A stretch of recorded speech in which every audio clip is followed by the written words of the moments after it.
asinibingelele bafowethu selithambeme emndenini wethu waka TikTok, Facebook, WhatsApp noma ikuphi la uzobona khona lo mbukiso na YouTube futhi yaya bafana ke namhlanje ziphethwe ompetha unzuzo shuthayo manje bafowethu sinayo kitchen la kaMnyovu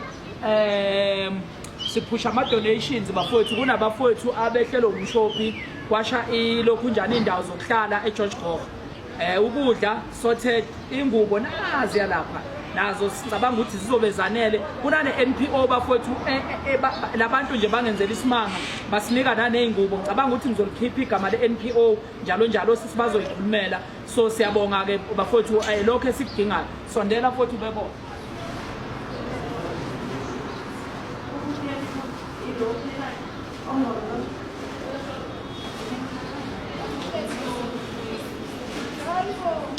bafowethu ngicabanga ukuthi sizophusha lokho as much as selithambeme then nokunye bafowethu kuzobonakala ekanzuzo ke leyo yabo ngiyabonga bafowethu nomfowethu Nzuzo mayefika ephethe amathuluzi ethi akusetshenzwe ngibonga kakhulu mfowethu chaza likhulu lokho kodwa nje ngale kwalowo bafowethu siphusha lokho then nawe mangabe around George Gqoka maybe una something obona ukuthi ngancedisa ukuthi yenze isimo nje sidlule kukhona ukuthi kulale kudliwe mhlawumbe impahla njalo njalo nje ongaba nakho bafowethu sicela nje lokho awuniki mina awuniki uNzuzo ukusakhona eGeorge Gqoka lemkhukhwini ngemuva ngicabanga ukuthi bazokutshela ukuthi kuphi abantu abashelo nokuthi ba-affecteke kangakanani kodwa ngale kwalokho